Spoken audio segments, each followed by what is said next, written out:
Itulah yang memelihara hati dan pikiran saudara-saudara sekalian di dalam Yesus Kristus Tuhan kita. Amin. Salam. Selamat hari Minggu. Bapak Ibu saudara-saudara jemaat yang dikasihi Tuhan kita Yesus Kristus, hari ini kita sampai ke Minggu Palmarum, menandai kita memasuki minggu-minggu penyambutan minggu peringatan kematian Tuhan Yesus dan kebangkitan Tuhan Yesus. Karena itu firman Tuhan menyapa kita dalam minggu Palmarum ini melalui kitab Mazmur pasalnya yang ke-68 ayat 25 sampai dengan 36. Saya akan baca untuk kita Bapak Ibu saudara-saudara, demikian firman Tuhan. Orang melihat perarakanmu ya Allah, perarakan Allahku, Rajaku ke dalam tempat kudus. Di depan berjalan penyanyi-penyanyi, di belakang pemetik-pemetik kecapi, di tengah-tengah dayang-dayang yang memalu rebana.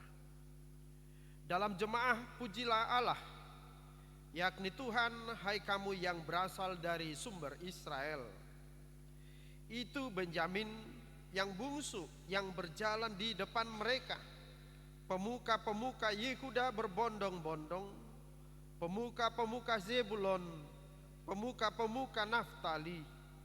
Kerahkanlah kekuatanmu ya Allah, tunjukkanlah kekuatanmu ya Allah. Engkau yang telah bertindak bagi kami. Demi bait-Mu di Yerusalem, raja-raja menyampaikan persembahan kepadamu. Hardiklah binatang-binatang di teberau, kawanan orang-orang kuat, penguasa-penguasa bangsa-bangsa. Injaklah mereka yang mengejar perak, serahkanlah bangsa-bangsa yang suka berperang. Dari Mesir orang membawa barang-barang tembaga. Ethiopia bersegera mengulurkan tangannya kepada Allah. Hai kerajaan-kerajaan bumi, menyanyilah bagi Allah, bermazmurlah bagi Tuhan. Bagi Dia yang berkendaraan melintasi langit purbakala, perhatikanlah, Ia memperdengarkan suaranya, suaranya yang dahsyat. Akuilah kekuasaan Allah, kemegahannya ada di atas Israel, kekuasaannya di dalam awan-awan. Allah adalah dahsyat dari dalam tempat kudusnya.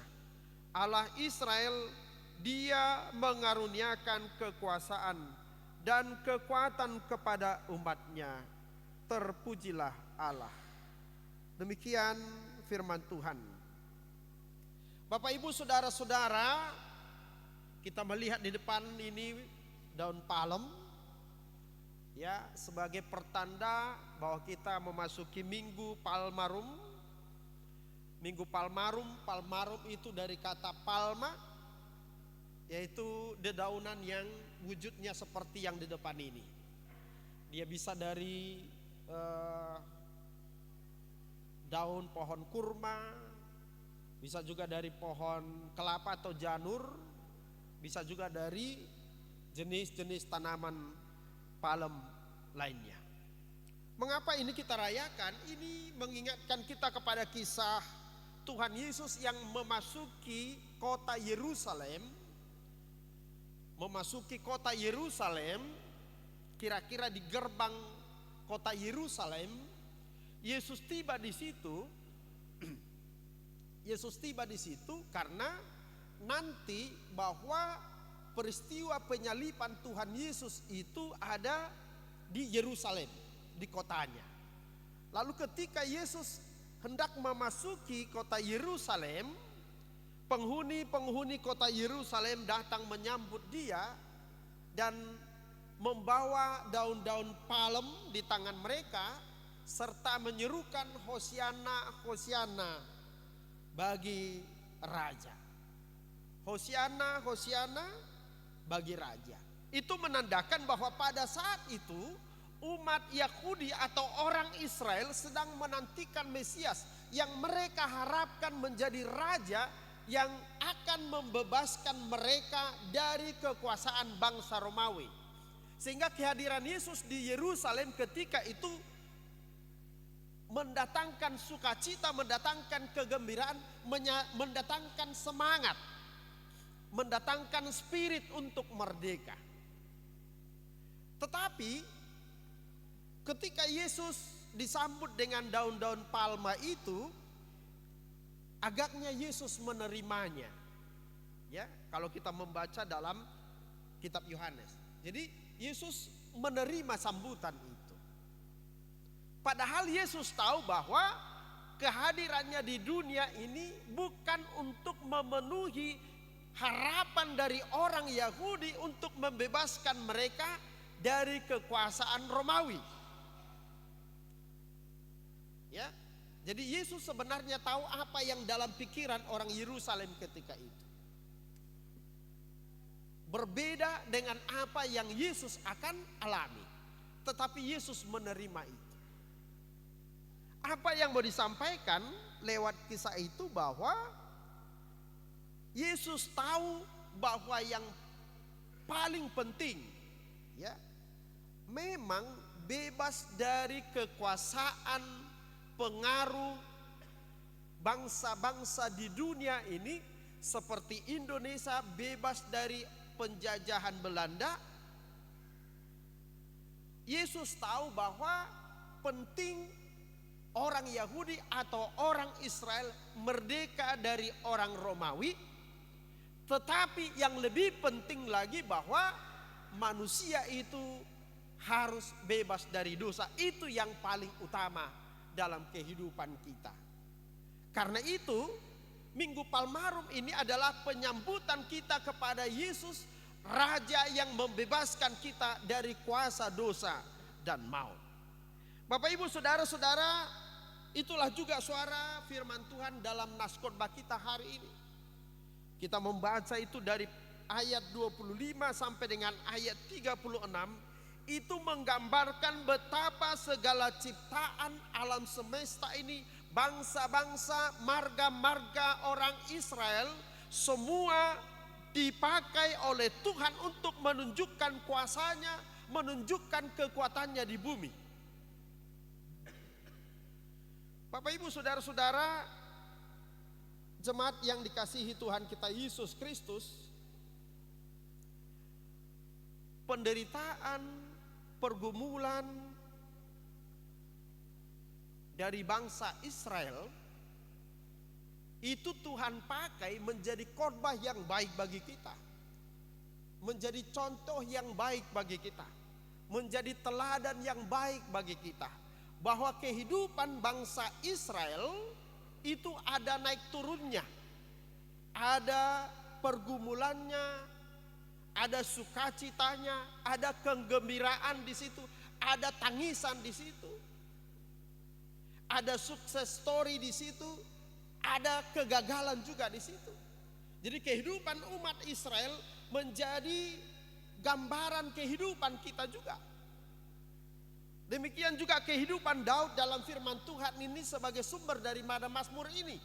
Karena Mazmur ini dituliskan oleh Daud. Kehidupan Daud itu ada naik turunnya.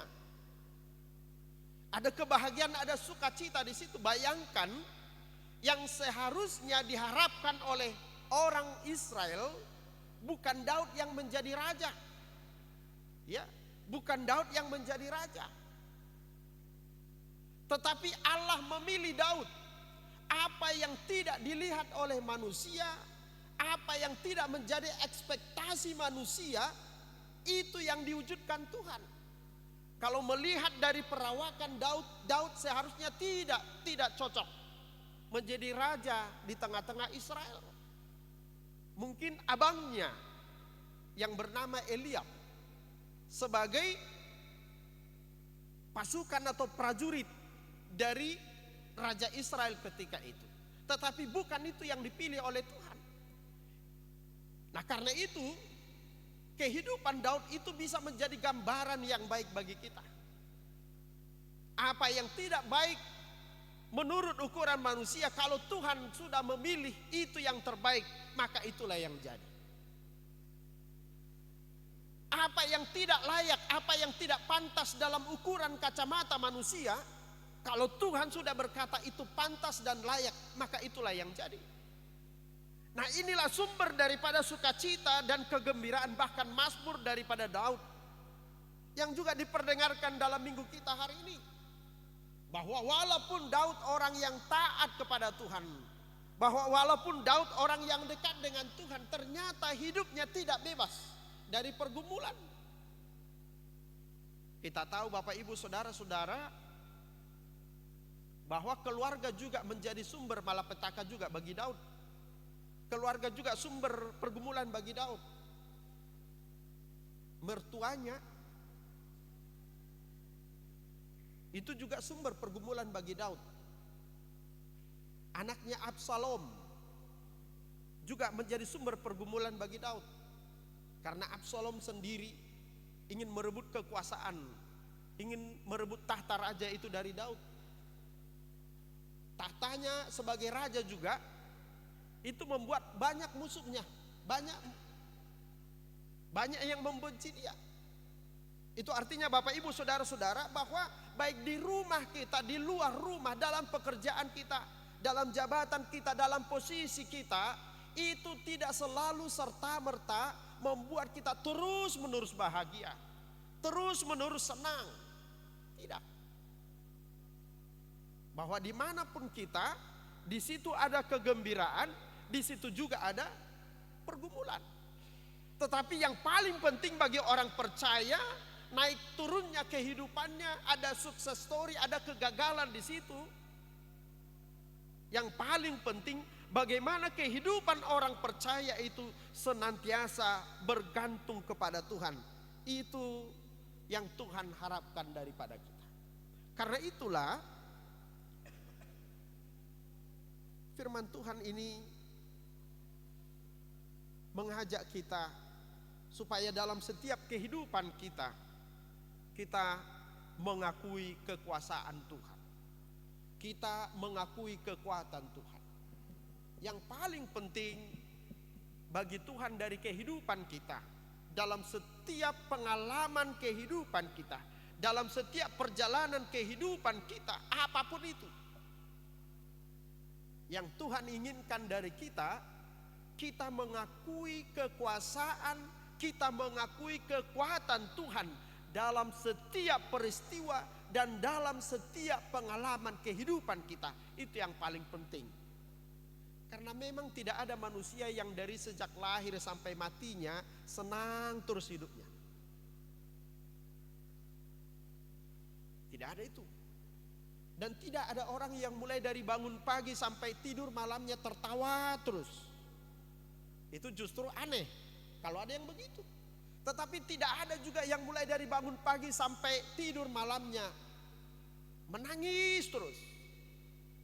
Jadi segala pengalaman dalam kehidupan kita apapun itu, yang paling penting di situ membuat kita bisa semakin terang benderang melihat dan mengakui kekuasaan dan kekuatan Tuhan dalam kehidupan kita. Karena apa? Memang hidup kita tidak ada dalam kontrol, tidak ada dalam kendali kita.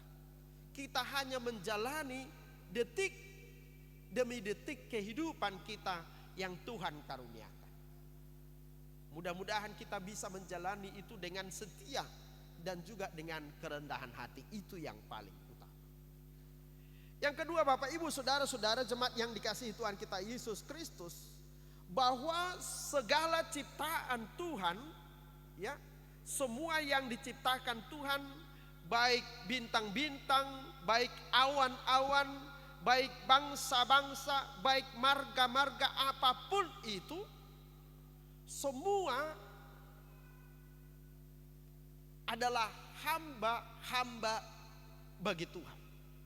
Untuk apa? Untuk mewujudkan rencana dan rancangannya di atas bumi ini. Jadi ada langit, ada bumi, ada bintang, ada bulan, ada tanah, ada air, ada udara, ada bangsa-bangsa. semuanya itu adalah hamba-hamba bagi Tuhan. Hamba artinya pelayan. Hamba artinya untuk mensukseskan, melaksanakan apa yang diperintahkan oleh tuannya. Karena itu, kalau Tuhan sudah berkenan kepada seseorang, baik bintang, baik bulan, baik tumbuhan, baik air, baik udara, baik tanah, baik apapun itu akan dia jadikan menjadi hamba bagi Tuhan untuk melayani orang yang dikenannya. Dan sebaliknya juga, hamba bagi Tuhan untuk melaksanakan hukumannya. Karena itu, bisa bintang, bisa bulan, bisa matahari, bisa angin, bisa daratan, bisa gunung, bisa laut. Tuhan jadikan menjadi hambanya, menjadi alatnya untuk melaksanakan hukumannya kepada manusia. Ini yang diterangkan di dalam firman Tuhan ini ketika berbicara tentang Tiberau. Kalau kita membaca ayat 31 tadi dikatakan, hardiklah binatang-binatang di Tiberau, kawanan orang-orang kuat, penguasa-penguasa bangsa-bangsa. Ya. Jadi Tiberau ini adalah laut yang diseberangi oleh orang Israel ketika mereka keluar dari Mesir. Nah, ketika mereka keluar dari Mesir, mereka ibarat kata sudah berada di tepi laut Tiberau. Mundur kena karena pasukan Firaun sudah datang mengejar dari belakang. Maju juga kena karena mereka berhadapan dengan laut yang mustahil bisa diseberangi oleh mereka, yang tidak akan mungkin bisa mereka lintasi. Tetapi firman Tuhan dalam Alkitab menjelaskan bahwa laut yang terbentang luas di hadapan bangsa itu, yang mustahil mereka seberangi, justru Tuhan pakai menjadi alatnya membawa keselamatan bagi orang Israel. Tuhan membelah laut Tiberau itu sehingga orang Israel bisa berjalan di tanah yang kering. Setelah mereka tiba di seberang laut itu, lalu kemudian Allah menjadikan air laut dan binatang-binatang di laut itu untuk membinasakan Fir'aun bersama dengan pasukannya. Nah, itu yang saya sebutkan tadi, bahwa semua yang Tuhan ciptakan di bumi ini bisa Tuhan pakai untuk memberkati kita, dan sekaligus juga untuk memperingatkan umat manusia. Nah, karena itulah kita mengakui kekuasaan Tuhan dalam kehidupan kita dan di bumi ini, tidak dengan sudut pandang kita, tidak dengan kacamata kita. Bapak, Ibu, saudara-saudara, jemaat yang dikasihi Tuhan kita Yesus Kristus.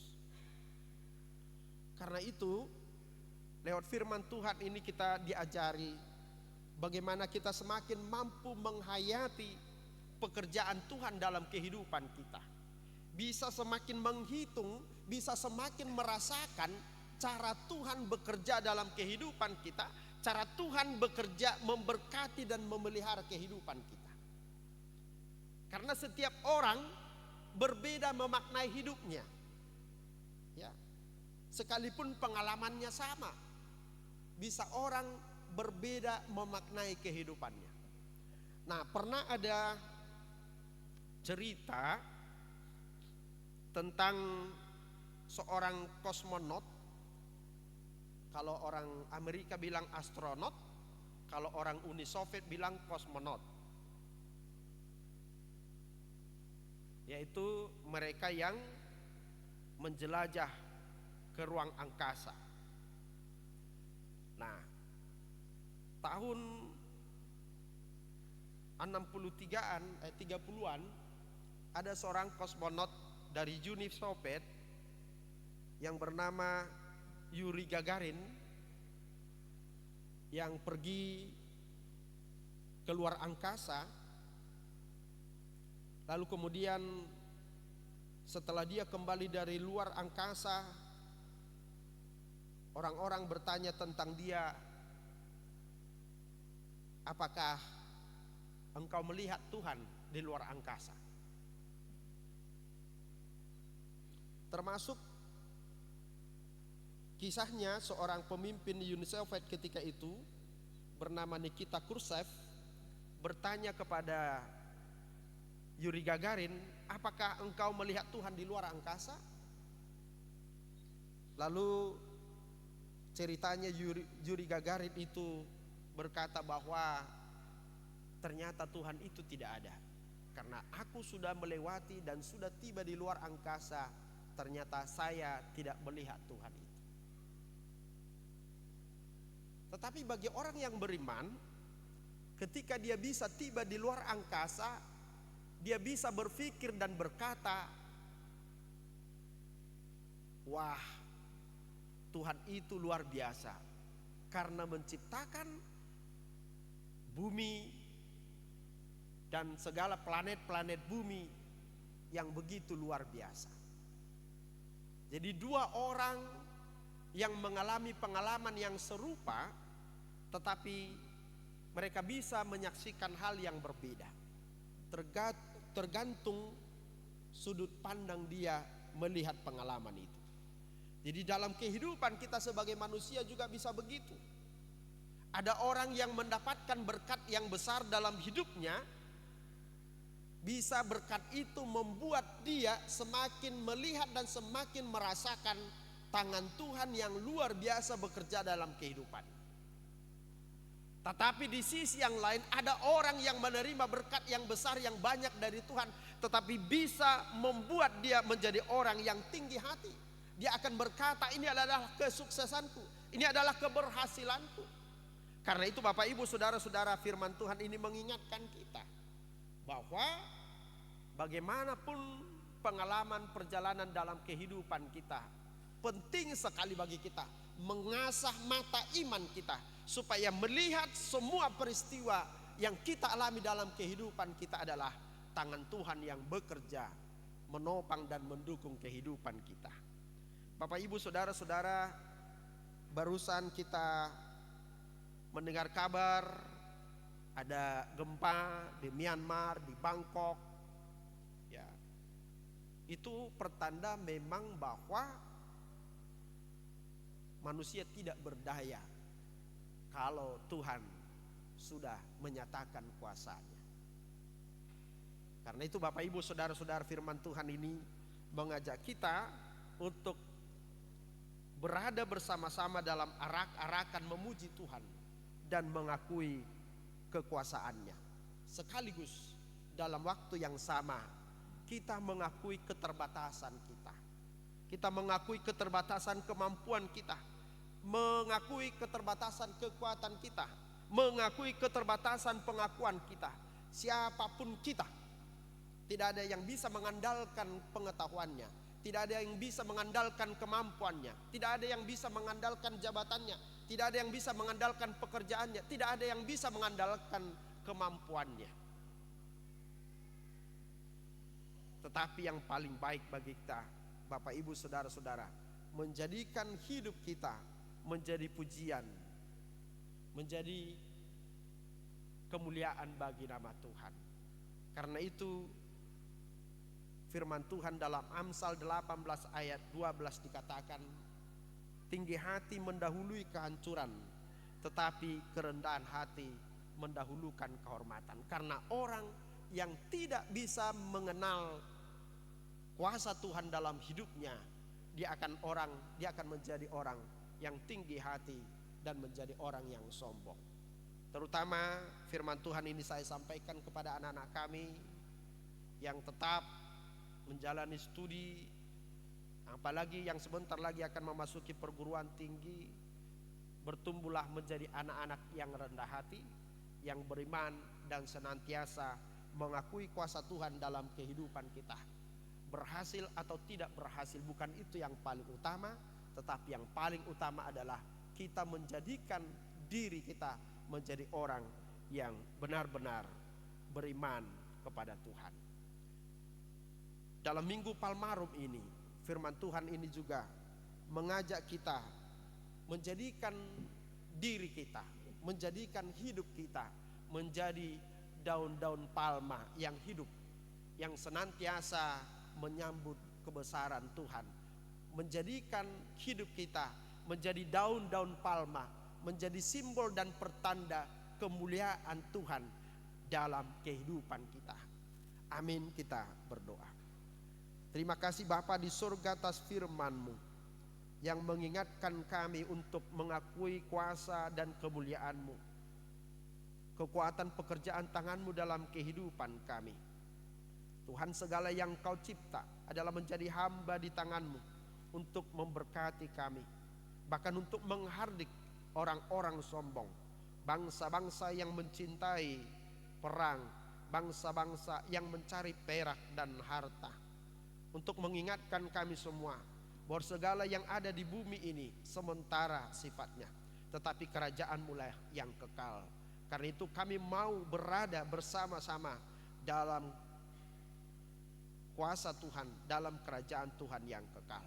Terima kasih Bapa di surga, dalam minggu Palmarum ini firman-Mu mengingatkan kami agar kami turut serta dalam arak-arakan puji-pujian dan kemuliaan bagi nama-Mu yang datang sebagai Raja bagi kami dan Juru Selamat bagi kami di dalam Yesus Kristus. Jadikanlah kami, hidup kami menjadi daun-daun palma yang hidup, yang turut serta menyambut kemuliaan-Mu, kehormatan-Mu dalam kehidupan kami. Berkati seluruh anak-anak-Mu Tuhan, anak-anak kami yang akan menghadapi ujian. Biarlah Tuhan Engkau menghantarkan mereka ke masa depan yang Tuhan telah rancangkan bagi mereka. Dalam nama Yesus kami berdoa. Amin. Kita persiapkan persembahan kita, kita memuji Tuhan.